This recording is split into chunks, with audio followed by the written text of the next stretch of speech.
So my people, as you know, don't forget to support my page or my channel. Don't forget to hit the subscribe, share the video. Don't forget to support however you are willing to do so. So I will just go straight and show you this man that has given some prophecy where he's really very sure. And then you can have your say. You can also write in the comment section.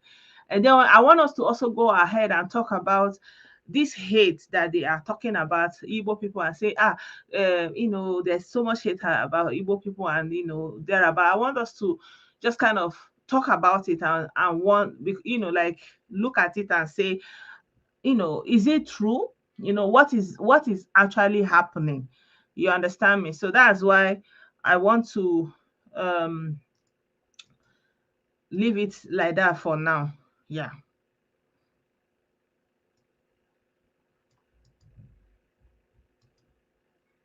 Yeah.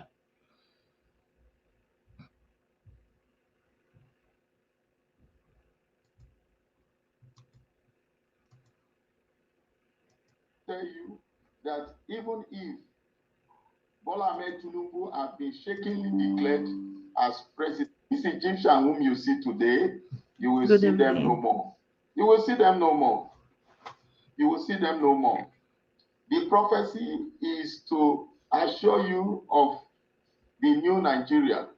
The Lord said, I should tell you that even if Bola Ahmed Tinubu have been shakingly declared as president or president-elect, he will not be swept in.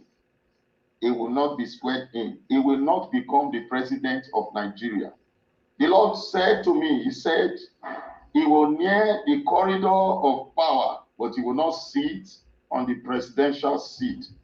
Thus says the Lord, he will near the corridor of power, but he will not sit on the presidential seat. Are you hearing him? He said, thus says the Lord through him that Tinubu will near the corridor of power, but he will not get into the power proper. And there's something else he's also saying. He said it was shakingly. You know what that is saying? Okay. He will near the corridor of power, but he will not sit on the presidential seat. You will see it, it will come to pass. God is not a man that he should lie. Forget about the lying prophets. They lie, as Isaiah and Ezekiel also said in the book of Ezekiel, chapter 13, verse So this 16. man He is said, on they say YouTube, there's and peace, a but lot the of Bible people, when says I look at the there's no comments peace that for the people are wicked. They leaving, said there's peace, but the Lord said there's no peace. There is no peace for the wicked. There is no peace for the wicked. The Lord said, I should tell you that behold, I will do a new thing.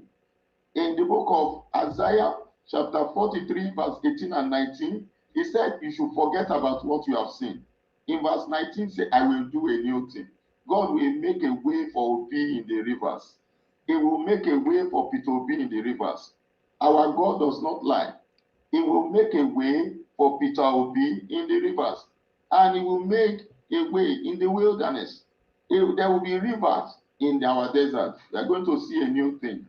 A new Nigeria will be born this year. Look, let me tell you, God keeps showing me the vision. I saw it will be being swept in. So I want you to be rest assured. I saw him even 3 days ago. The Lord opened my eyes when me and my family were having devotion. And I saw Peter B being swept in. He was swept in. He was swept in. so I don't know. I mean, he said he saw that. The main thing he's saying is that Tinubu is not going to be sworn in, that he saw it, that he will be very close to that seat of power, but he will not get that power, and that God will make a way for Obi. I feel like somebody, like somebody in another way is trying to tell people what they want to hear. You understand? And now they are all jumping up at this. Oh, yes, like I don't know, but it's a prophecy, right? It's something that is still about to happen, or very near future. It's imminent. So I will say, okay, let's listen to him and let's see if it's going to happen like that, if it is actually going to happen like that. I saw the Chief Justice of the Federation, and I saw Muhammadu Buhari sitting and standing in the inauguration, in the swearing in. Peter Obi will be sworn in as the President of Federal Republic of Nigeria. Obi will be sworn in. I want you to be peaceful. I want you to be calm, because everything that is happening, God has revealed it to us. Okay. God told me last year in September 26th, he said that Tinubu will be shakingly declared as that he is going to resort to revolution. He will be shakingly declared and is going to resort to revolution. You are going to see it. You are going to see it. He will be shakingly declared, and that will resort to revolution. So I want to assure you that even if there's going to be revolution, which is inevitable, as the Lord has said, the Lord is going to take control of everything. Okay. Because it is part of the procedure into the new Nigeria. Okay. Now, listen to me. There is no Messiah that become what God has planned without going through suffering. Savior. Moses was a Messiah to Israel. He suffered in the hand of Pharaoh before he was able to deliver the children of Israel out of Egypt. Check the Bible. Ezekiel was a Messiah. He suffered in the hand of the kings for speaking the truth. Even Jeremiah, another at the time Savior. Jeremiah was locked up. All Messiahs, all the Saviors, as obedience, must go through suffering. Another Savior. So do not worry about the suffering. Suffering is part of the mechanism of God, so that he will humble you. Jesus Christ, our Lord and Savior, who is the Messiah, also suffered. He went through pain before redemption. Redemption is coming. I see a new Nigeria sparkling. I see Peter Obi in Asu Rock. I saw Peter Obi giving speech to Nigeria. I saw Peter Obi waving Nigeria. In fact, it will shock you what the Lord showed me. The Lord showed me Bola Ahmed Tinubu, where he was waving people in the stadium, and there was nobody in the stadium except maybe one or two. And everywhere was dark. Everywhere was dark. There was darkness everywhere. This is an indication that there is doom awaiting him. The Lord said he will near the corridor of power, but he will not sit on the presidential seat. I am sure of what I'm talking. Okay. I am just a mortal, but in the hand of the Almighty and God. They are just telling God you all is this thing. speaking Only to you. Nigeria. Do not be afraid. Okay. Be calm. Be still. You will see the salvation of God. We have said it. I've said it before, that they will be rigging, and the rigging came to pass. Who doesn't know that Nigerian elections are rigged, or it will be rigged? Is that one a prophecy? Like that there is going to be election rigging. Everybody know that elections are rigged. It depends on where and who and in what magnitude, but that one is not a prophecy. It's something you can look and say from the goings and the doings and what has happened before. It's not something that you can say is a prophecy and you say, oh, you are prophesying that there is going to be a prophet. But the good thing is imminent. We are in March, then we have April, and then we have May. So, we will see now. I'm just bringing this. I don't even know, like, should I bring it? I was battling with myself, but I feel like a lot of them are banking on all these false prophecies. And I remember a brother sent me another prophecy. I didn't have the time to play that one, where they were saying, oh, they will be, those kind of a thing. It's unfortunate, honestly, that these people have reduced their Christianity to something like this, and he's saying it with so much audacity and talking about Savior and talking about Messiah. I mean, I thought Jesus was the Messiah. I don't know. What changed. Did anything change? Yeah. So I don't know why he's talking about Messiah. I only know that Jewish people are the only ones that are still waiting for the Messiah. That I know that For the Christians, Jesus is the Messiah. So what Messiah is he talking about again? Right? So I just say let me share this video so that make una see the hear wetin dey go on in other street corners. You understand? Because before somebody shared all these things with me, it's going around and they are circulating it and they are really trusting and believing in it. So my people, I just wanted to use this video to say, yeah, what they are saying. Oh, they are saying that God gave them prophecy, that Tinubu will be shakingly going very close to the power, but he will not be sworn in. And then we will have to wait it out, right? Or what do you guys say? I said it that they will be rigging. In October 14, I said it that they will be rigging. But the beautiful aspect of it is that this rigging will be discovered. And it has been discovered. It has been discovered in many areas. There was massive rigging. There is nothing that I'm worried of, because God has revealed to us beforehand. Beforehand. That's why I want you to go to my platform and check from June last year.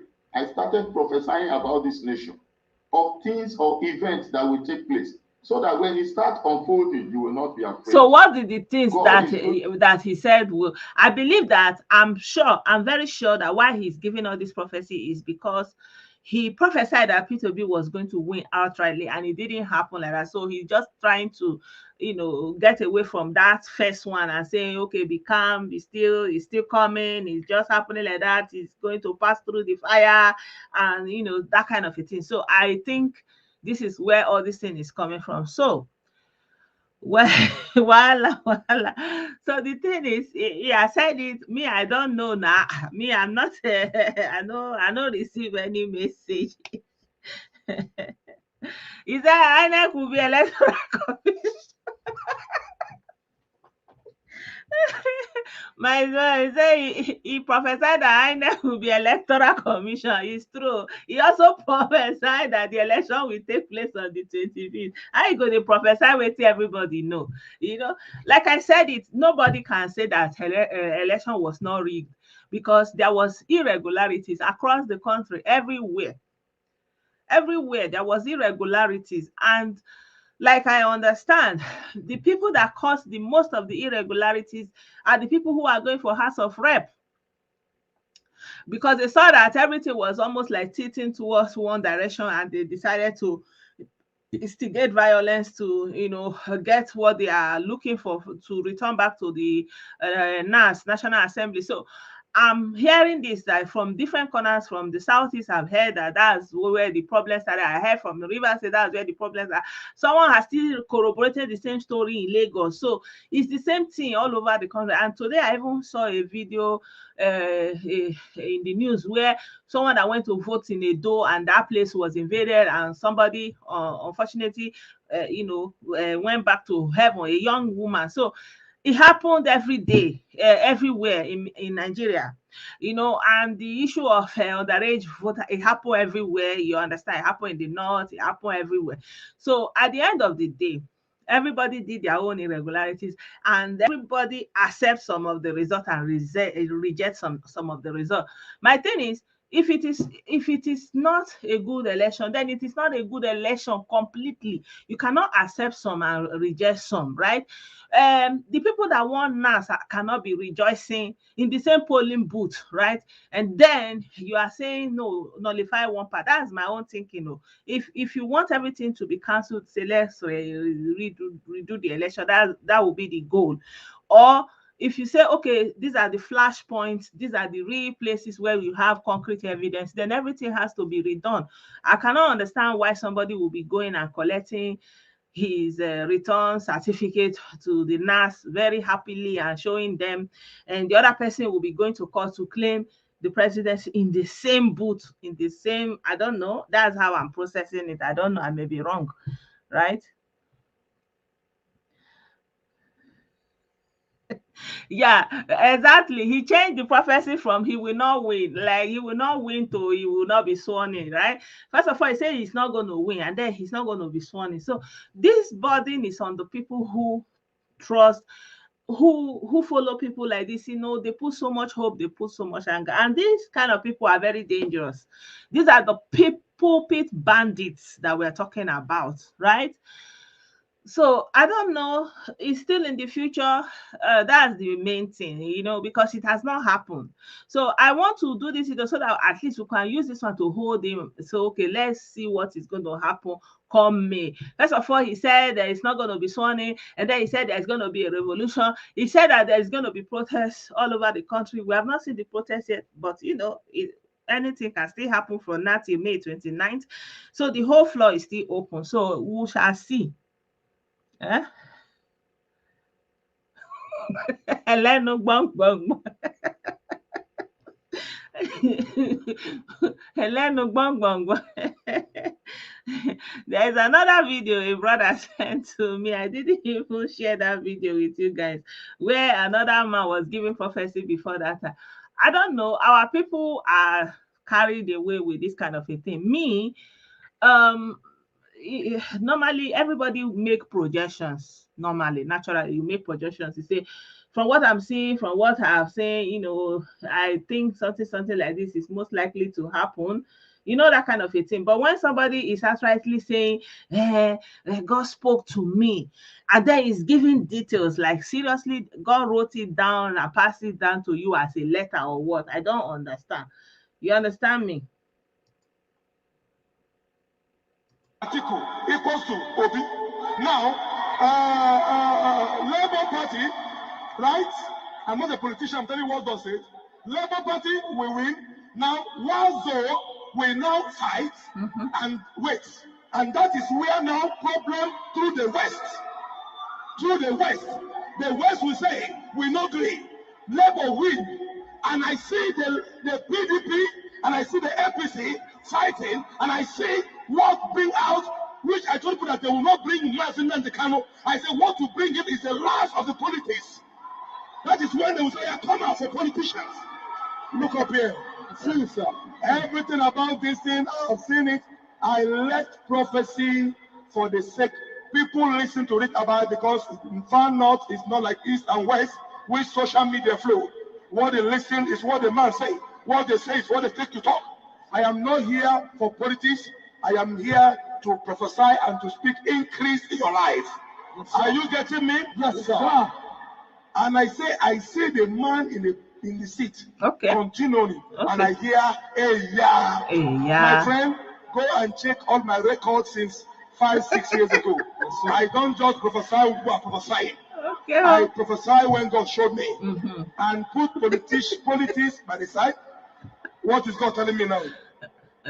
God said I should tell you. Okay. Yes, okay. Breathe. This month, yes, sir. Breathe. It's your month of success. Oh, no. Oh my God. Oh. My people, these people are just on a cruise. These people are on a cruise. These people are on a cruise. Good evening, Dorothy. Good evening, everyone. Mohammed, you're welcome. These people are on a cruise. What is he even talking? Say, like talking here and there, And I feel like they just want to tap into what the people. Exactly. So I feel like now they need to first of all gather all the evidence and the numbers. I know that the election was rigged. I'm not saying that the election was not rigged. That one is clear. But from the result we have seen, from my own calculation, Obi did not win in the northwest and in the northeast, right? And there was an analysis that I saw from Ghana. I feel like that analysis is actually very close. Like that guy, he did a very good job with his analysis. Let me share that analysis with you guys here.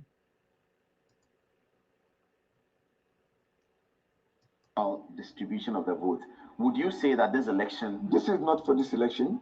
This map is not for this. This is 2019 election, okay. And this is good evening. Both parties. This is how they ended up in 2019. Yeah, the PDP. So mainly two parties. The PDP and APC, and the red portions were for PDP. Red is PDP. So PDP is largely south. Yeah. APC is north. Yeah. So this is Ghanaians, so you know they are looking from outside and this is how they felt Okay. against APC. Atiku Abubakar, who is from Northeast Adamawa State. Adamawa State. Okay, he won that one. Yeah. And he's won it again. Yeah. But they were losing Kano, Jigawa, Katsina, Kaduna, Bauchi, Gombe, Borno, Zamfara, Sokoto. Yes, so they were losing everything. So apart from Buhari was cleaning all of this up. So apart from Adamawa, yeah, but Lagos is showing APC. Yeah, apart from why would Lagos show APC in this analysis? Tinubu? Yeah, Tinubu. That was. I see. And but you see, apart from Adamawa, Taraba, and Plateau State, and Benue, they lost in the entire north. This time round? No, then. Okay, all right, okay. This map. Yeah, this 2019. They lost in the entire north. We get that. Okay. So this. Now this election they divide each other. So this is quite interesting. In 2015, APC won Abuja. In 2019, it lost Abuja. APC. Is this Abuja? Yeah, in 20 and Labour Party won Abuja this time. PDP. Yeah. So PDP won Abuja in 2019, and this time PDP lost it to Labour Party. Okay. So they are coming. We are going into the new one. We can make that assumption. Yeah. All right. Let's get to the new. So they have to give us that. Okay. Yeah. So this is all right. Now let me ask you the question on the tribal analysis. This is the. Let's identify the Yoruba states. Did they all vote for Tinubu? If it is so, then we have to then look at Igbo states. Did they all vote for Peter Obi? If it is so, then we go to, is he Hausa? No, it's Fulani. Yeah, so we'll go to the Fulani constituency. Whether if that's so, we can make a conclusion that both of them garnered significant votes from their tribal home. And therefore, Nigeria is still largely tribal in terms of the outlook. So let's do that. Let's start with Igbo states. But then for the Fulanis, we can't isolate them because they are all over. They spread all over. All over the north. Okay. So that's why it's always also Fulani, just to. Okay. So let's start with where are the states that are Igbo states? These are the Igbo states. What are they called? Enugu Rangers, the football club that JJ Okocha played for. Sure. Igbo states. That's what all Igbo young men want to do.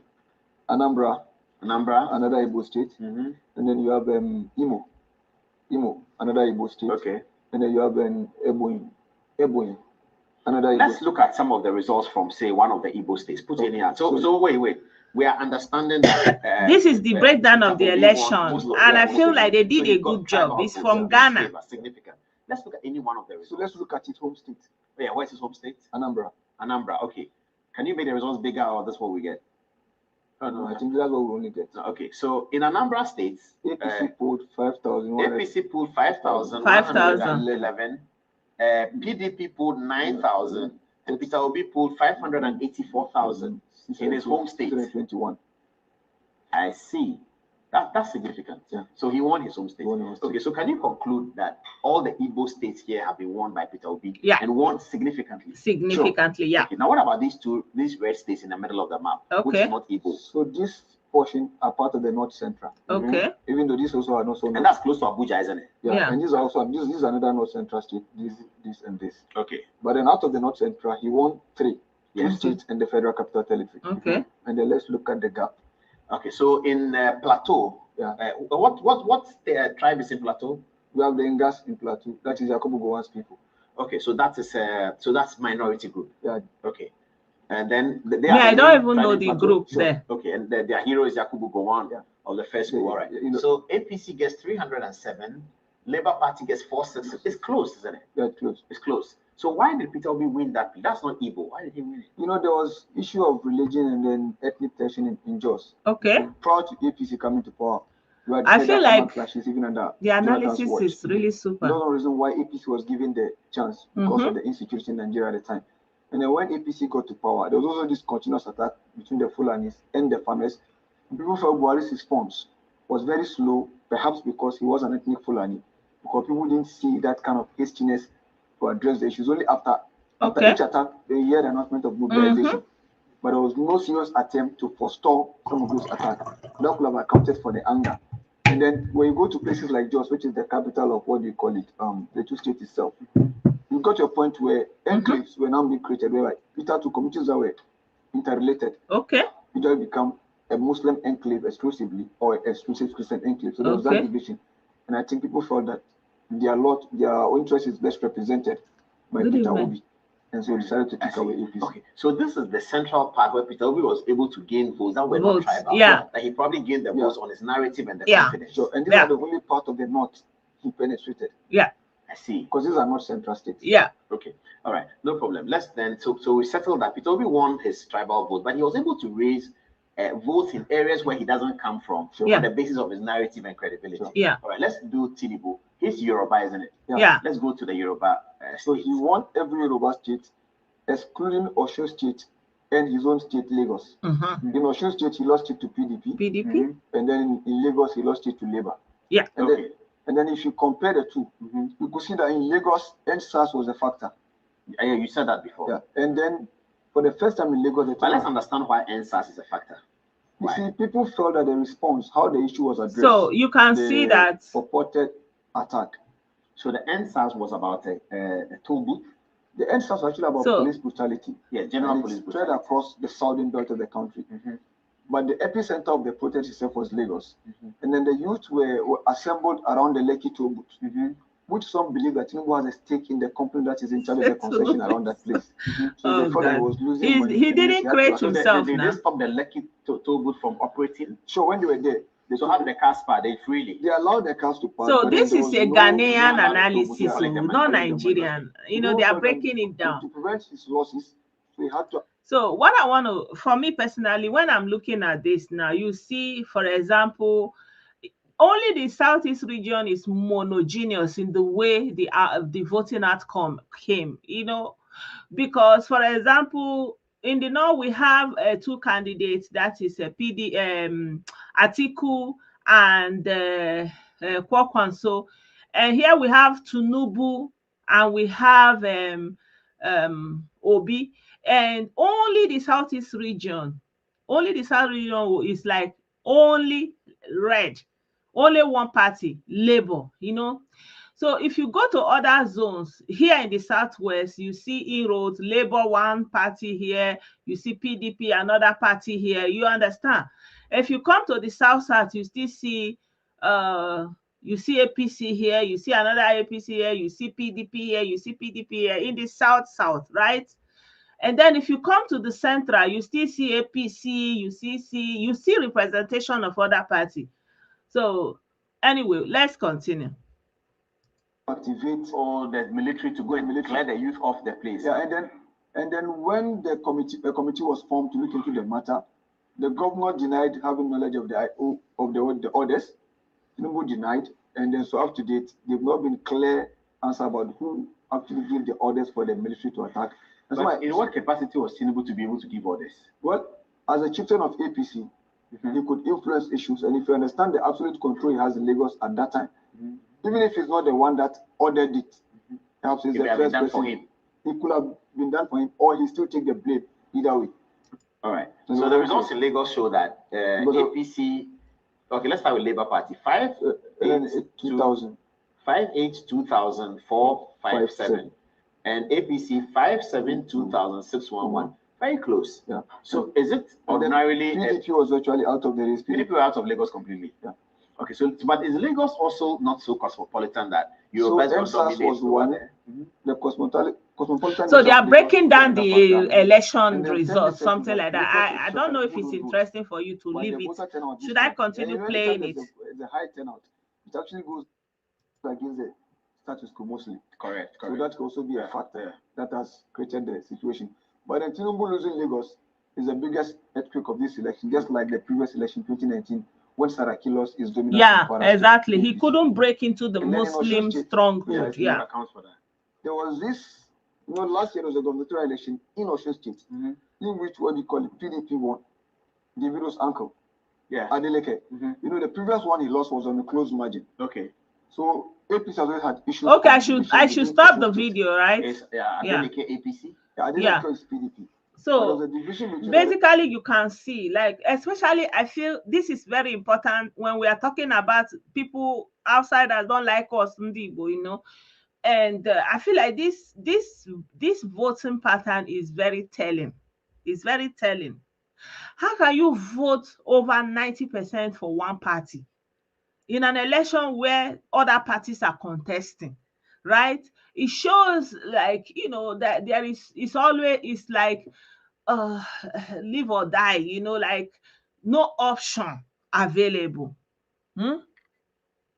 You understand me? So how can you, like, at least, not that you should not win, you know, but the margin is too much. How can one candidate have 500 and something thousand and one other is having 5,000? Like, that is too much. That's not, that's just 1%. It's too much now, right? So we should consider all these things.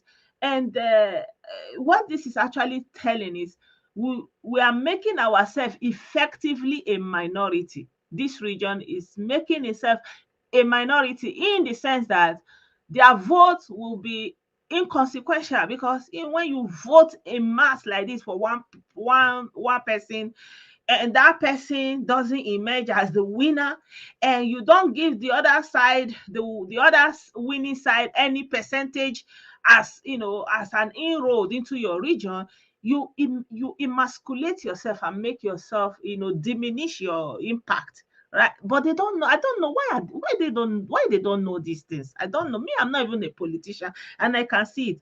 How can you vote?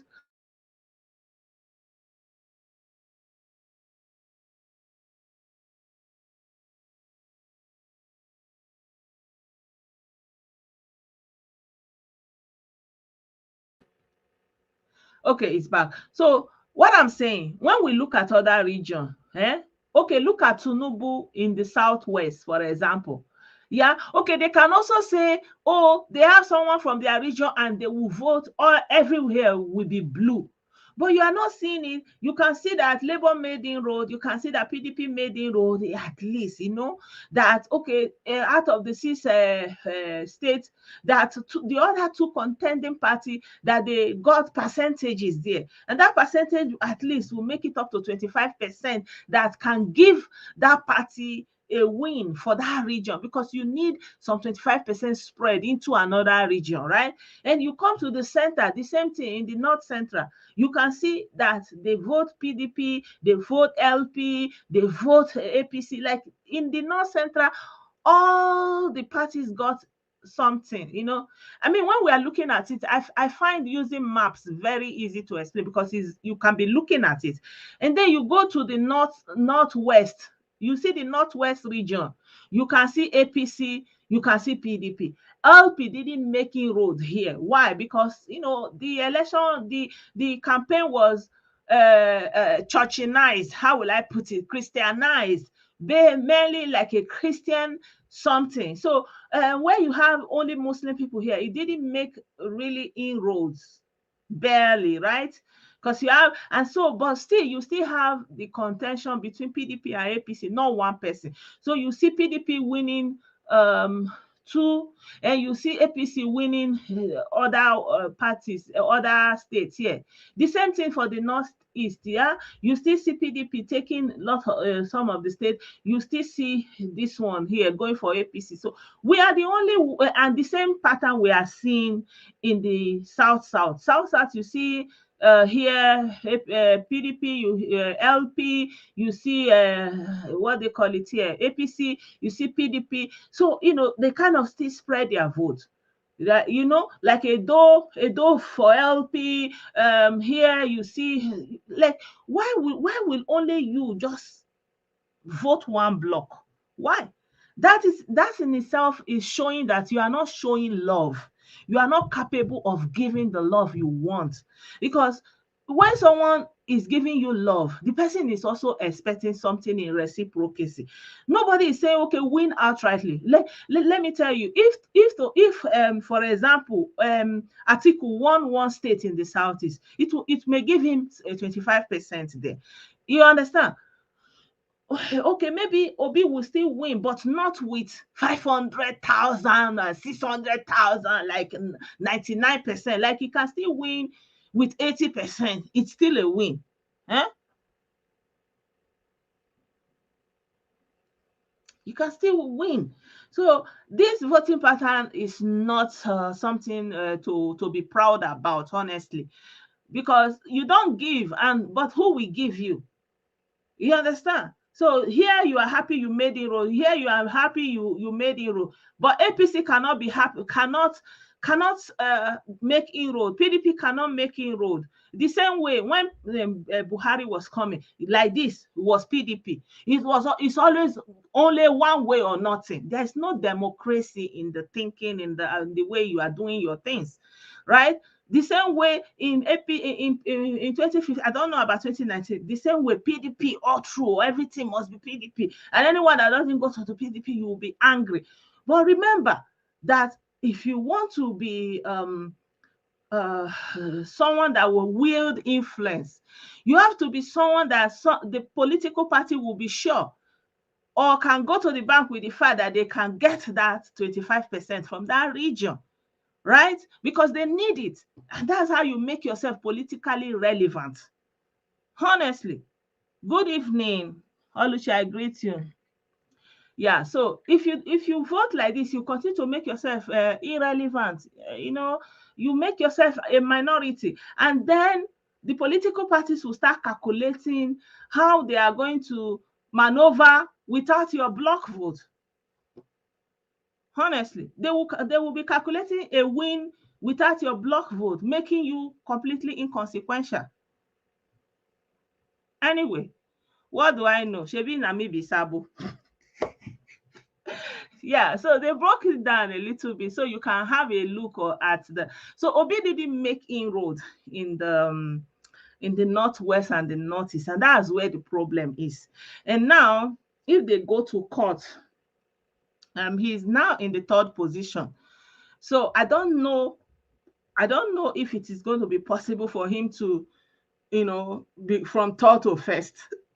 I don't know because Atiku has more spread.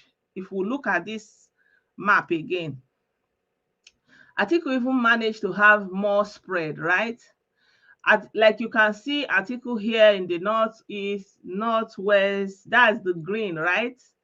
You can see also in the center, you can see in the northwest they have Osun. You can see here they have 2 states. So Atiku of the PDP, we have a better argument because the vote is a little bit more spread, right? Like everywhere you are seeing green across the whole Nigeria now.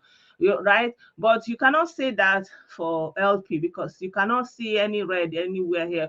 It's just within these 2 places. Yeah. So at the end of the day, I don't know the magic that wants to happen. And meanwhile, there is somebody that is writing something here. She said that, where is that comment? I just kind of overlooked it for a moment. She said, please be very, very careful how you handle man of God matter so as not to incur wrath of God on yourself. I have been following this man prophecy and everything is going accordingly. If any has not. You see, that's why sometimes it's good to also look at what other people are saying in their other streets so that will not be one way. Like I get some perspective from the other people. Say, wait till now they talk for our own corner.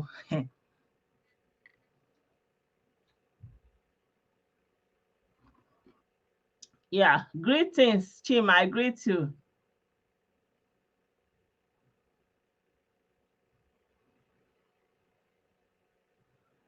In my view, good question. In your view, which state was rigged against Obi and what magic could it be?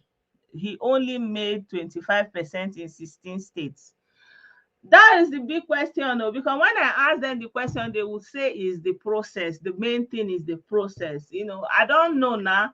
I don't know. But myself, I just know that I saw a lot of irregularities across because that day I saw videos.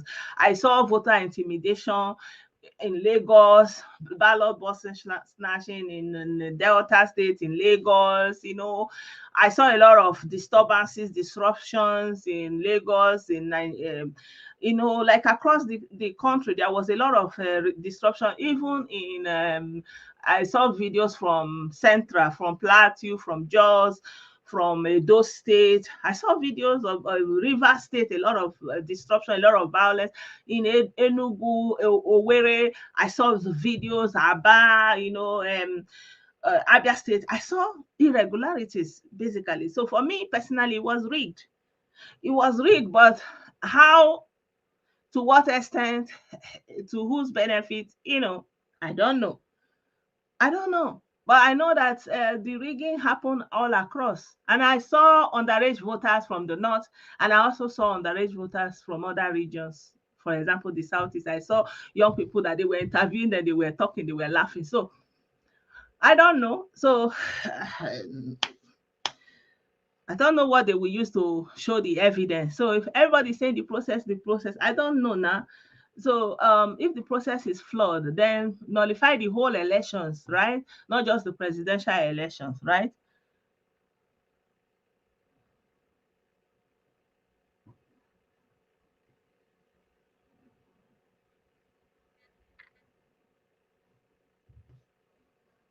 Um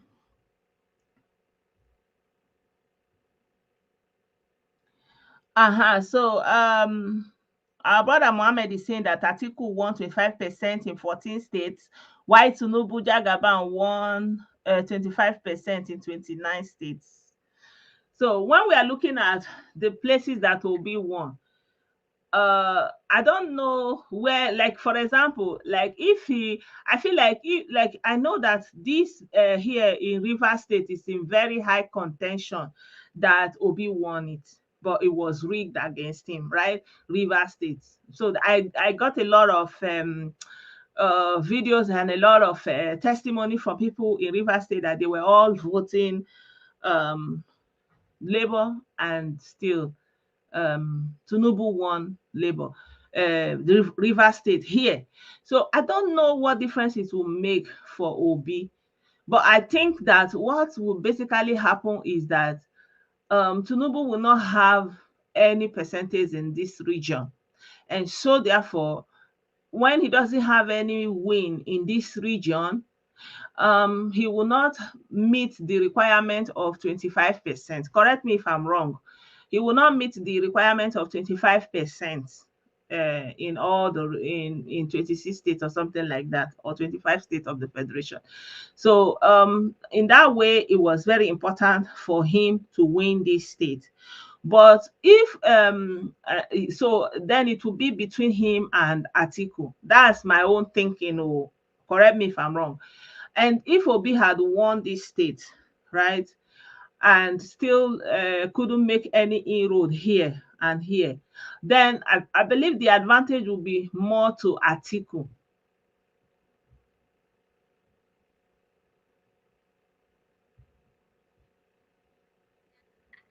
Yeah. So the advantage will be to Atiku, right? So that's it.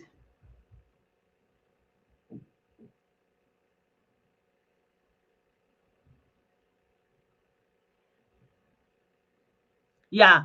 So the rigging was done by the major parties, right?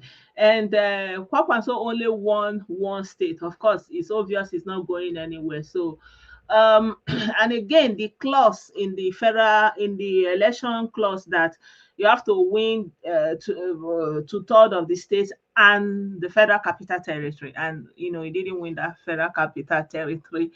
And that is something that the people in the legal department, or have to talk about. I don't know why, in spite of him not winning Abuja, right? So, but for me personally, this is the result we have. And I feel like the people, the church people that carry the matter on their head like gala, instead of them to be preaching for normally church is not supposed to be partisan. Church is supposed to be neutral, and support everybody, because people who go to church belong to diverse parties. So why should the church be saying one candidate is a messiah? So that's the problem they have. So because they are prophesying, or they are fake prophecy, and it's not coming, you say you will not win, and then another person win, and now you are trying to salvage that your fake prophecy and giving fake consolation. He will not be sworn in. Very soon now, he will soon be sworn in. They will start another one. He may be sworn in, but you will not last. You will know them now. You know how it is. So I believe that's what is happening, because they are just kind of delving in. There are just two different matters. As for the person that is saying that the wrath of God, there's nothing like that. Okay, wake up from your slumber. These people are not seeing from anybody. They are just talking what they are calculating from their own calculation, and what they want to use to control their crowd. It's not because of say anybody tell them anything, right?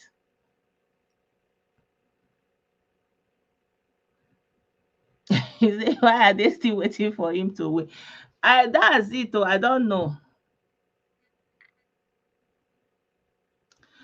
I don't know what that 25% winning clause is for Federal Capital Territory. I thought that it means that he had to win. The president elect had to win the Federal Capital Territory. So I don't know whether it is 25% or whether it is a win. And I don't know the percentage with which the polls closed in Abuja, whether he gave APC 25%. Me, I don't know. I don't really know, honestly. For me personally, anybody that becomes Nigeria president, I think the main issue is the tribal connotation and affiliation that is, driving all this rhetoric and all this thing. I feel like the main issue for me is who is going to deliver us, our people like this, from the hand of the wala, the people where they rule the world. Now be the cocoa. It doesn't even matter. For their eye, we are all the same. And so all this thing we are dragging and fighting ourselves doesn't even matter in the scheme of things. So because at the end of the day, they are looking for people where they put for there, where they go, they do what they want. It doesn't even really have anything to do with us. But they are using all this our ethnic affiliation to be hitting our heart up. That's why I look at it that whoever gets there, let him be doing whatever he can do for the people of Nigeria. That's it. You understand?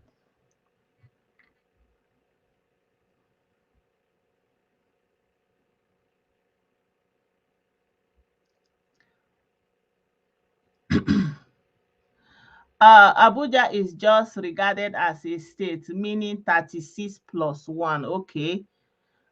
So he has to win it. I don't know.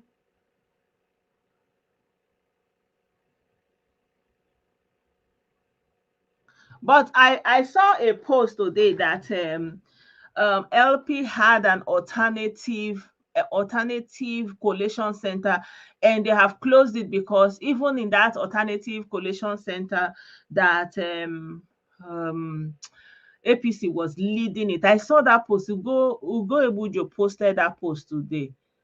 And I saw that post sometime today, but I didn't make any commentary because I didn't even really understand what the fools is all about. But the problem is when they are saying, but let's not for me personally, I feel like this is just the first election. I feel that Atiku has more to cry about because this is his 6th time of running for presidency, number 6th time. So for me, Atiku has even more to cry about, and Atiku is 2nd place. I don't know, but today Obi went to. Let me show you this video shortly. Obi went to Edo State, and he was welcomed.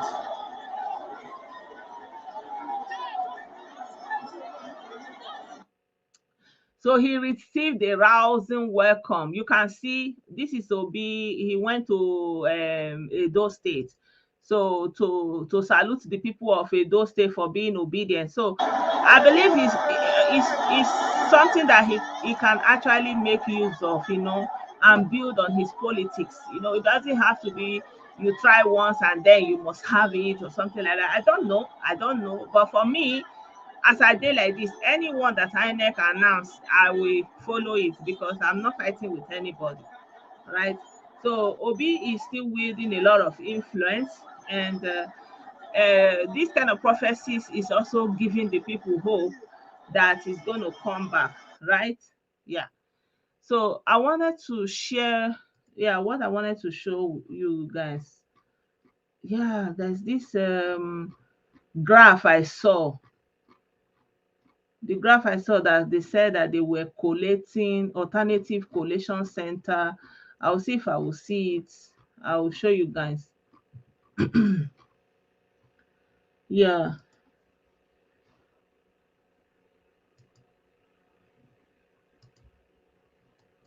So here is it. So here you can see they say obedience close alternative result collation portal after Tinubu's lead.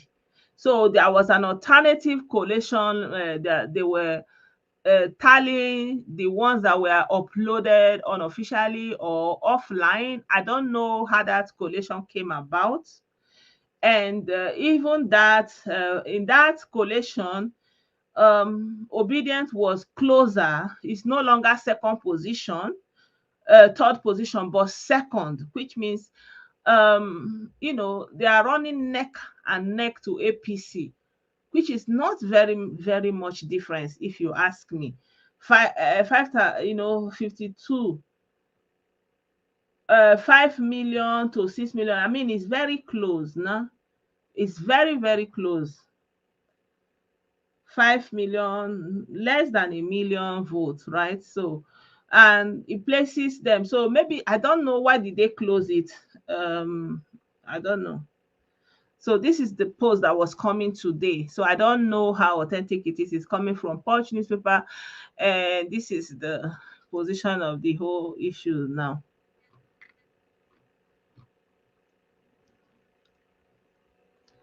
Yeah, of course you can call in, but the time is going. It's almost an hour. I've really spent so much time on this thing. I didn't know that it will take this much time. Maybe tomorrow I have to come and talk about the other topic, or should I continue? Because I wanted to talk about this hate that we're talking about, hatred for Ndi Igbo. And I want to say it categorically that nobody is hating on Ndi Igbo exclusively. But what is happening in Nigeria is there is a lot of tribalism. Nigeria is ripe with tribalism. People discriminate against each other on the basis of tribalism. And that tribalism is happening anywhere you are in Nigeria. You are experiencing that tribalism. That tribalism is very bad. It's worse than the racism we are facing here. Racism is also somebody being mean, denying you of your right because of our skin color. At least they have made it into law. If you can prove it, that it's against the law. It's a criminal offense. It's a hate crime. But in Nigeria, tribalism is still not a crime. You can be as tribalistic as you want, and nobody will penalize you for it. So I feel like the first step is for Nigeria to, first of all, criminalize tribalism, hate on the basis of ethnicity. Hello? Hello. Good evening, my sister from here in Nigeria. Hello. Yeah, good evening from here. You're welcome. You can continue. We're listening. Okay. I want to use this medium to honestly to congratulate you and also to bless you. Thank you. For the candid work you have been doing to liberate the mindset of populist Nigeria, so to say, and in particular about this election and also the kind of fake prophecy that was given by some pastors. It's not easy, but your reward is going to be from God Almighty. He will bless you, protect you, and guide you all through from all your endeavors. Thank you. So, the contribution I want to make about this topic, number one, about the prophecy.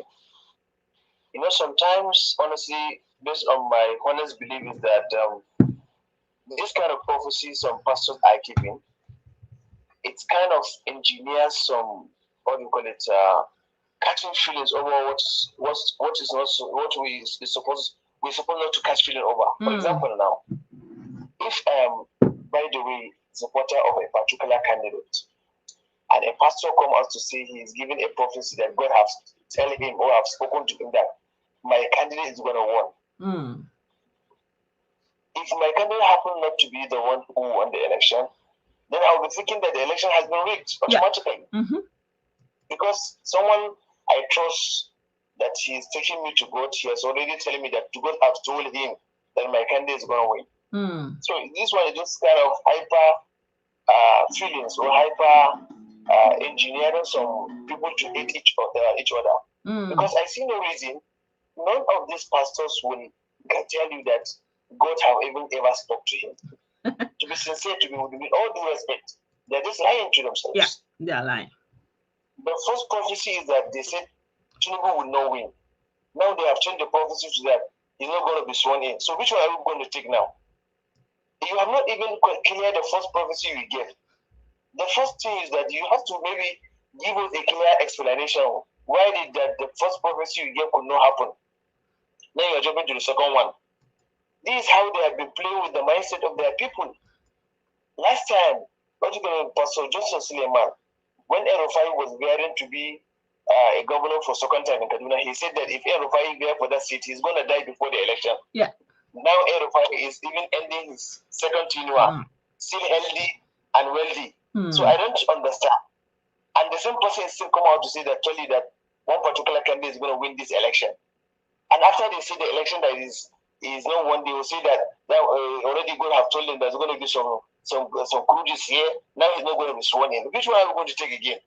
Is it the first one you give last 4 years, or this one, or the third one you give? Which prophet are you going to take? I'm confused, honestly. They are just making projections. It's not a prophecy. You know, when someone say election will be rigged, it's better they should say, let me give you my prediction about this coming election. Yeah, but it's not going to sell now.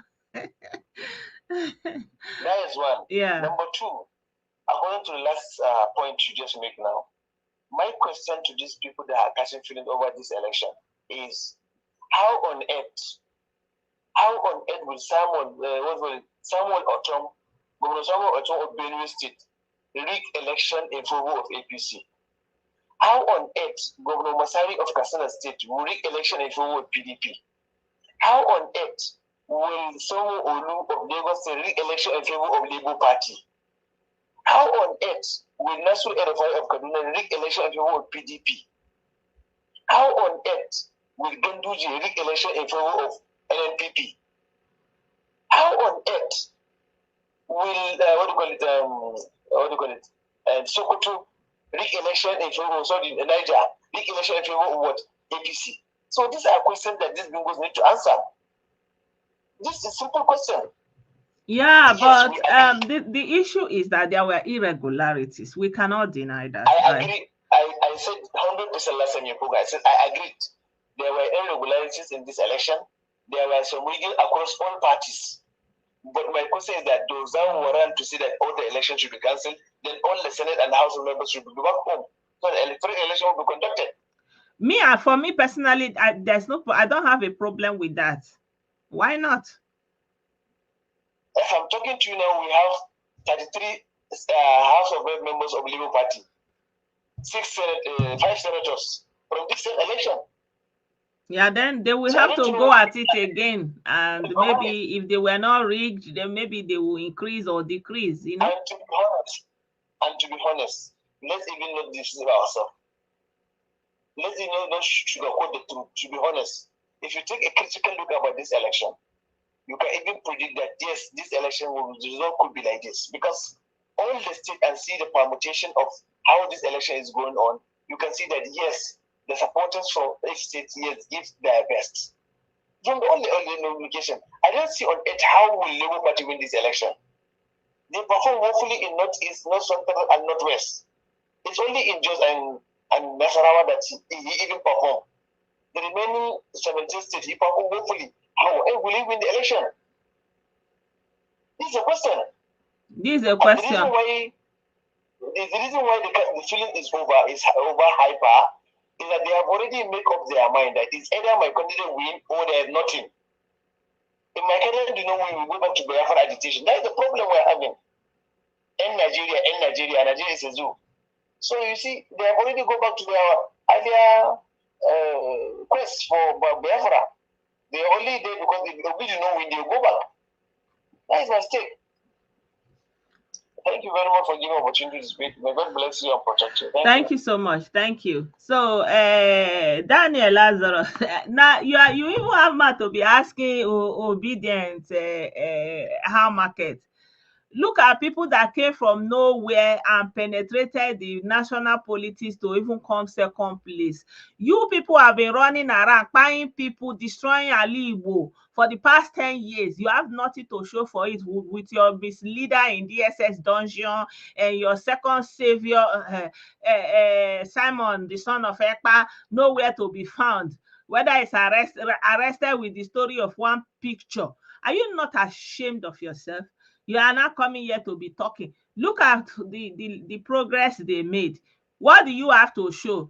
Revelation, exposition of one duping and mismanagement of hyper funds and the other. You people have no shame. What are you even doing on this platform? You think this place is not for bingos? One bingo. Enter bush. Okay? Rubbish.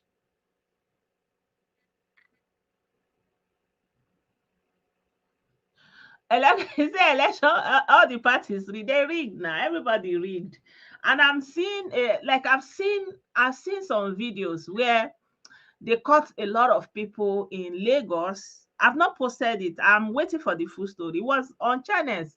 I did a screen grab. I have screen grab, and they caught them with a lot of PVCs in this Amu Odofi and this other region. They caught them, many PVCs they had. So there's a lot of rigging, and I don't know who rigged her for who, So I don't know. Like at the end of the day, like our brother Chimeze said, maybe we need to find another means of selecting our leaders if the election will continuously be rigged. But elections are always rigged anyway. Elections are always rigged. Like the one wey happen for this our country for here where I dey, na make me know say I know where election no fit rig. So they redo election for this Germany. I never see that kind of thing before, but it happen. So their own are coded, but our own, we see they come, people will just be doing open intimidation. They buy people, they shoot gun, they snatch ballot buses, they do like weary, right? So all these politicians in power now, wetin dem dey go there go do, especially the politicians from the southeast. Like even the wave of this Labour Party, you would think that the Labour Party that came in Ali Igbo is to bring new, fresh candidates with good idea. No, it's old PDP. You know what PDP mean? The baddest. Those people that have not done anything for the region. And not PDP, even Akpabio was in PDP when he changed the face of Akwa Ibom. So it's not necessarily about PDP. Umari was in PDP up until very recently when he switched to APC. So not generally saying PDP is bad, but the PDP people who have been in the Southeast, with the exception of Umahi, they have been very, very, very, very, very, very bad for the people and for the region. And what have they done? They have now seen opportunity, to jump into labor and use labor. An example is the one they call Tony Cole, Tony Nwoye in Anambra State. He has now used the Labour Party. So if the Labour Party wants to be credible, they need to screen the people who are joining them. But if we end up recycling old failed PDP politician, failed APC politician, first of all, everyone who was in PDP used to be in APC. Now, everybody who was in APC used to be somewhere in all these parties, right? And now, if you go and recycle dubious, fake politicians who don't have a ticket in PDP, and they now see Labour as their route to get into power, then it's of no value. Still, it's not going to bring the needed change and the needed democratic revolution that it's supposed to bring. It's just going to give the criminals another platform to stand upon, to the detriment of the people who galvanize themselves. So I feel like the Labour Party should do better. They should stand on that integrity that the people are hoping of and do better. They have the momentum. They should work with that momentum. And if they work with that momentum, they'll get more governors. That is, the structure is taking place and they are gaining ground. And it doesn't have to happen in a switch like this, but at least you can give yourself accolade with what you have, right?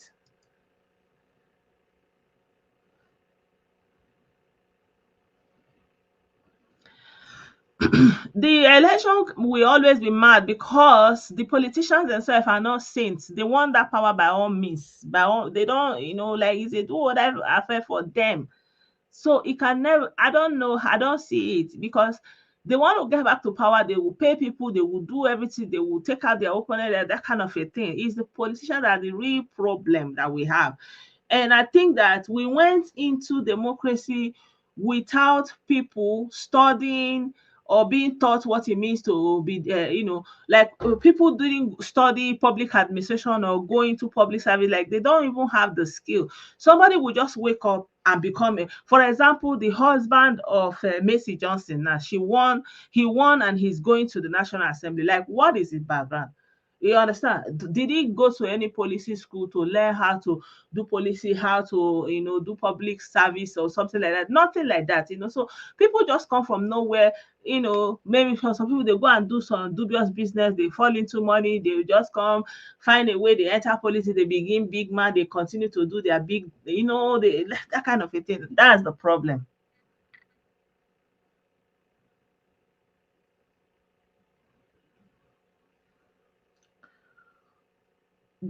This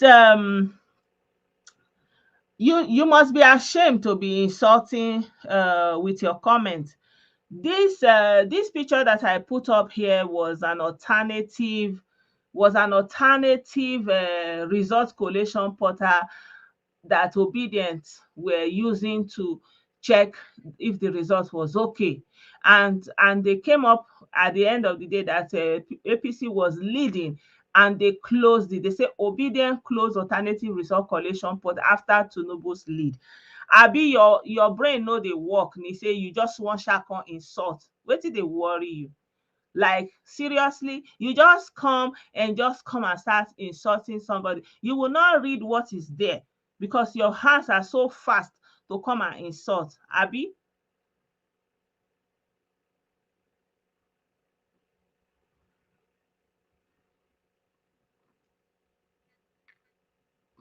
So at the end of the day, INEC is the electoral body, and they have declared the winner, and we must go with the winner. We must go with the winner. So in conclusion of this video, I want to share this thoughts, this picture. So this is just like to say, how we're supposed to deal with issues like this. Let's say things that have nothing at all to do with you. Like, what are your, like, for example, circle of no concern. Most of these things are politically initiated, and they use it to incite you, to use it to disturb you and make you feel like, for example, our people, they say they hate you. What did an Igbo man do? What did an Igbo man do? They hate you, they hate you. These are just things that don't concern you. They say, oh, they should make an Igbo man a president so that there will be balance. How does it affect you on your day-to-day life, an average Igbo person? How does it affect you, an average Yoruba person, that Bola Tinubu is the presidency? It's because the way that I've been teaching you that, oh, someone for your tribe, someone for your region, it becomes your burden. But normally it has nothing to do with you. It doesn't have anything to do with you. What is important, that whoever is in government should do lead well, deliver democracy to you. That is all that matters. It's not about where he's from or where he's going. So it's not your concern. So the things that have nothing at all to do with you and should be treated accordingly. Election come and go. And then who doesn't win, he will contest again. Even America, they were talking about election was rigged by Trump. We saw what happened when Biden came into power. We saw the January 6th of Capitol by American people. right? So those people, most of them, do you know, they incited them to go and do that thing, and they are paying their consequences. Some of them are still in jail, some of them they have lost their livelihood, some of them don't buy themselves because it was too much for them, right? And then there are things that do have something to do with you, but you are powerless to do anything about it. You know, there are things that they have something to do with you, but you are powerless to do anything about it. For example, if INEC have declared that this is the winner, what are you going to do about it? What are you going to do about it? Hmm? So at the end of the day, there is something that is really your circle of influence. That is where you should concentrate, and are the things that concern you, and you have the power personally to do something about it. That's where you should concentrate. And I feel like this is what our people are missing as Ndi Igbo. The thing that concern them, the thing that they have the power and the influence to do something about it, they are not doing it. But the thing that don't concern them, they will carry it on their head. You know, the thing that don't concern, how can you spend 10 years calling all the northerners cow and goats, and all of a sudden, magically, you know, calling Nigeria a zoo, and every talking point of an average Igbo person or influencer, like on Facebook, if you see them, what their talking point is the hate of Nigeria, end Nigeria now, all these things, rhetoric, bad rhetoric. If you even dare to be optimistic, they hate on you, they shut you down, and then all of a sudden, you know, you expect some magic. At the beginning, I told you guys I don't believe in magic. I don't believe in magic. So there are people who are prone to believe in magic. That is why somebody like Kano will come and tell them that he will go and bring a country for them. They will believe him because they are prone to believe in magic. And that is why this kind of people will come and give you all this prophecy. You will put your mind to it because why? You are expecting some magic. In this life, there is no magic. There is no magic. It's your circle of influence that matters. What can you do? What do you do with what the influence that is available to you? You have the time to make friends. You have the time to express friendship across all ethnicities. But no, you were being acrimonious. You are being loud. You are being insultive. You are being negative, right? That is the influence. So it is what you give that you will get back, right? So I keep saying it. At the end of the day, nobody single-handedly hates Onye Igbo or Ndi Igbo. Nobody. Nobody single-handedly hates Ndi Igbo. And there's nobody that is a messiah that will come and then, you know, hula baloo. That is just the sentiment that people that are easily deceived. There's nobody that is a saint or a messiah. Everybody is a human being. They will have their strengths, they will have their weaknesses, and then, you know, it's something that comes and goes, is passing. It will come and it will pass, and life goes on. Huh? It's not about saying they hate you because you are Igbo, you know. But you know, but when you are the one every time you are the one that migrate, and you have, you know, you have your own house, but every time you go and live in another person's house, you know, it's a natural thing. That kind of acrimony, it comes up. That's what we face in abroad as racism. You know, those people who feel like, for here they call themselves bio Dutch, biological Germans. They will be like angry. They will say, oh, this one, they are paper Germans. They are very, you know, it's, you get it in different forms. You know, that's why we need to exert our influence in our region expediently. And if we don't do that, if you don't have anywhere to go back to with pride, it's not for you to just go and build a house where there's no economic relevance, where there is you know, nothing to fall back on. No, the region on its own needs to be lifted up. And so we need to find a way to do that, because obviously the people that are going into power in the Southeast are not interested in elevating the region. They are just interested to get to power, enrich themselves, steal money, go and buy houses and acquire wealth, acquire land all over the world, blah, blah, blah, blah, blah. So, you know, even we have a lot of human resources, they are not able to harness it. We don't have any industry, we don't have anything going for us, you know, we don't even have enough institutions to absorb us, we don't have anything. Most of the time, if you see them, they will go, they will start building market, they'll start building all this shop in the middle of nowhere. Like they don't have the cognitive initiative to even know what to do, how to blow the place up. And I believe there will even be a lot of resistance still, you know, if they will even try to do something massive. But at the moment, we are not seeing it. So for me, I will say in Nigeria, there's a lot of tribalism, and that tribalism goes both ways. That tribalism goes all corners. Everywhere you go, there's a tendency for someone to discriminate against you on the basis of your ethnicity.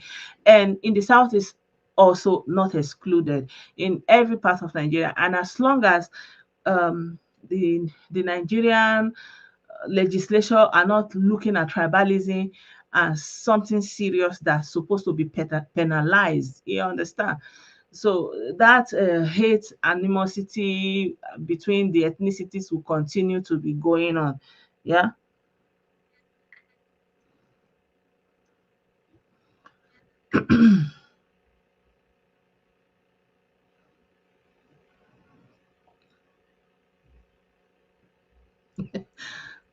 Avion Sima, it turn around. Nsima turn around 360 degrees. So, you know, I feel like what is happening with Southeastern Asians, like for me personally, it's hard for me to be talking about German politics or the kind of things that they are, what is going on there, because they will look at you like, okay, so you know, why did you come? Why don't you go to your country? You understand?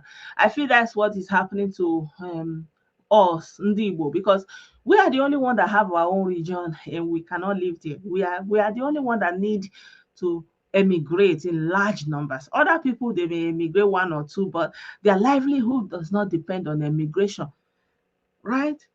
So who is when you look around in the southeast, there is nothing promising. And so you have a lot of young Igbo people growing up in enclaves that are not Igbo land, and they are facing this, you know, passive aggression every day because they are not in their own space. And not to say that if they are in Igbo land, they will not face it though. They are going to face it because we have so many things we need to deal with. For example, a man passes away and the family will just go immediately disinherit the woman and the children. Some of the women, they will lock them out of their father's house, their husband's house. They will chase them away. They don't care that the woman have little children. Where will the woman go? She's not going to stay there in Alibo. She will go maybe somewhere. Maybe you see her, she will go somewhere in one Yoruba village. She will be farming. They will have compassion on her because she has little children. They will give her space. She will be managing. And then all of a sudden, the children will start growing from there. So we have so many things that we have to deal with from within our own enclave, that is our own area of influence, but we are not doing it. We are just so you know, like me personally, I can never accept this finger pointing. Like, you really need to do your homework first. I'm sorry, I don't buy it. I don't buy it, because if you say, oh, you are just like the Israelite, at the time the so-called Israel that are getting all this wahala, they were not in Israel, so to say, right? They were scattered all over Europe, all those kind of things. They were facing persecution. But we are the only one that have our own homeland, that they have never taken it away from us. It is there, it's lying fallow. And we have all these ideas, we are bursting with energy, we are bursting with intelligence, but it's just for one individual. Nobody, we have not been able to, we have not been lucky to have a leader that sees beyond the individual. Like all our leaders, if you go to their house, they build big mansion. They build, but the road to that mansion, nothing to write home about, you know. So everyone build big houses, massive houses. In fact, I'm looking at the Southeast in the next 20 years. It's going to be like a graveyard of mansions, honestly, right? it's going to be a graveyard of mansions. Like when I was a child, there were so many big houses that they were locked up. They were living in America. They would come once in a year or something like that. And 20 years down the line, the same trend continues. You know, we are like sheeple. You know, everybody would be doing say, oh, time say, mayor. It's like that. Now, so we did one. It's our culture. You'll be doing the same thing. The same thing year in, year out, year in. Then where is the room for change? You will do the same thing year in, year out for a millennia, and you are wondering why things are not changing. Whereas other people are changing gradually and evolving, but you are stuck. You are stuck, and you are not seeing that you are stuck. So I'm sorry, it's like that, you know. You are like a guest because we have our own homeland. We are like a guest. When I was in the university in the Southwest, you know, I could go to the Southeast. I could be, I don't know what it would be like, but people who went to universities in the Southeast at that time, they were crying. They would tell me that I'm so lucky, you know, because it was purely on merit. You write your exams, you go home, nobody bothered me. I don't have all these experiences of they did it, they did. I don't have it. I don't have it. I've said it before many times. I went to invest. The day I'm finishing my exam, we are going back. We are going traveling back to Lagos. When we come back, they will paste the result. I didn't need to go and see any lecturer. I did not need to do. That's how we do everything. We pass, we graduate. We did not need even the handout. We don't need to buy handout. They will give us notes, all those things. You know, so like the things we complain about, we are not doing it. You know, if we know better, then let us do better. You know, when we have our homeland, everything is going, you will not need to live in Lagos to survive. But you can travel to Lagos, see how it is, you know, look around you, explore, and then you will come back because you don't need to live there by all means. But our own, even our governors, our political leaders, they don't live in the Southeast. They just use it as a stepping stone, get to power, get the money. They don't live there. They don't have any investment there. There is no interest there. Everybody is on the run. Everybody wants to go somewhere else. We want to go somewhere else. You want to travel out. That is our preoccupation. Every one of us, we want to go somewhere else. But at the same time, we were sitting back and Kano was saying they are coming. They are coming. Our greatest concern is they are coming. They are coming. But you forget that you are always on the road. You are going. So let's stop this rhetoric that they hate Ndi Igbo. Nobody hates Ndi Igbo. It's a natural phenomenon what is going on. They are coming. They are coming, and you are going somewhere. You every day you pack your bag, you go somewhere. You are going. They will even do. If you go to one day I saw a church. It was filled up. And the man was saying, yeah, what a visa. Yeah, amen. The same people that are saying the Fulani are coming, they are coming to take our land. They are praying in this massive congregation. All of them want to go somewhere, want to go to England. You don't know that somebody's land, you know. So the idea is screwed up. And if I'm trying to explain it to them, they say, you hate your people so much. You hate your people so much. No, I don't hate my people, but I see the fault line. And I wish that we can see it and build from within, you know, and rebuild it. And that will be our pride. You have to rebuild it ultimately. So you know, everybody know that you don't have to be in Lagos, you don't have to be here. You can also thrive there. You know, there's nothing wrong with living in Lagos or living in Abuja, you know, but there's everything wrong in having a region that could be much far more than it is, but it is just reduced to where you visit once in a while, where you visit once in a year, where you visit for many years, you have not gone to the village, you know. And now with all this type of miscreants that they have taken over so many enclaves, you know, it's domination. They have dominated the people. The people have no say in the communities where IPOB have taken over. It's another ball game. You are complaining of Nigerian government. You have not seen what these people are doing. Either you agree with them or they buy you. You are a girl, you can't even tell them you are not doing. What is that? There is one, the one in Osu that they call Odumodu. He has impregnated 15 girls and he has married 9 out of those 15 girls. He has married them. That's what they are doing. That is the thing that they will do for you. the desolation, destruction. So those people, if they have where to go, the people remaining, they don't have contact, they don't have the means. If they have the means, they want to run away. Eh? Me, I did not hear anything. No, I don't know. I don't know. I hope you will not release him. Oh, me, I don't know.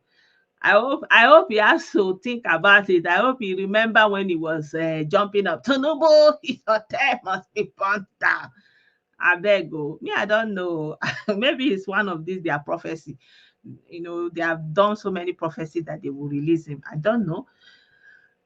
Like I say, it's very imminent. We shall see. It's just in 2 months' time. We are going to see it. Abi, by the grace of God, may God keep us alive and we will see it. So my people, perish the thought that anybody hates you. What is playing out is human dynamics. And yes, there is tribalism in Nigeria. I'm not going to say there's no tribalism in Nigeria. There's tribalism in Nigeria, and that tribalism goes both ways across borders. Igbo against others. Most Igbo people, they don't even see the humanity in other people. It's like when you are not Igbo, you are not even human. The same thing, there are some people from other parts, when they are seeing someone that is not from their ethnic group, they are not even seeing your humanity. It's cutting across. So that is a job for the polity, for the legislation to do something about it, right? So stop isolating yourself. Being a victim is a very terrible place. Perpetual state of victimhood is not a place of power. It's a place of powerlessness. And it is like, look at me, I'm so helpless.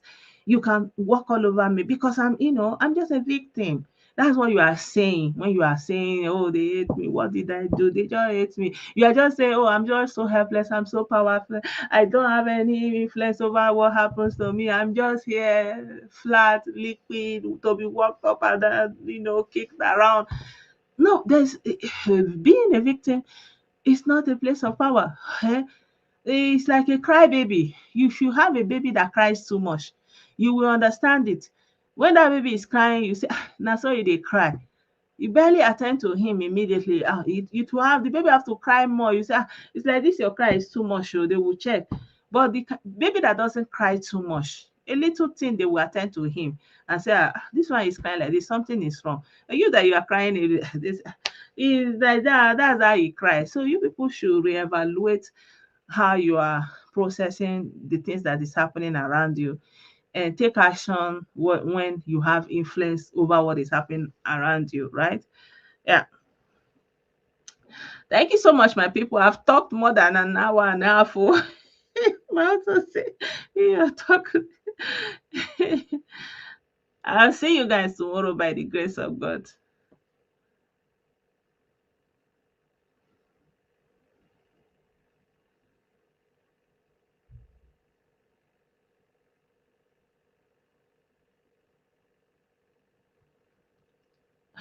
You see this one, he see this bingo, he has come to tell me how stupid he is. You see how stupid you are? You come to a public forum, you start with telling yourself how stupid you are. You are so interested to hear what happened in Lagos, but you are offended to hear what is happening in Osu, that your IPOB miscreant, ESM miscreant, have impregnated 15 girls and is married 9 of them. It's not interesting for you. You want to talk about what happened in Lagos. But if you talk about what happened in Owerri that day, if you talk about what happened in Enugu that day, get sense, okay? Remove the log in your eye so that you will be able to see properly. You stop looking for what is happening in Lagos. What is in Sokoto is inside your Sokoto. Look inside your pocket first, okay? Okay? Look inside your pocket first. Stop insulting people. It shows that you don't have home training. So if you have children now, they will come and be reading what you are writing. Are you not ashamed of yourself? This is what we are talking about. No decorum. And then you go and write to a Yoruba person, you are ashamed of yourself. And tomorrow you say they should come and respect you. There's no respect in that. Okay? My people, I'll see you guys tomorrow. Bye for now. Thank you so much, everyone, for your feedback.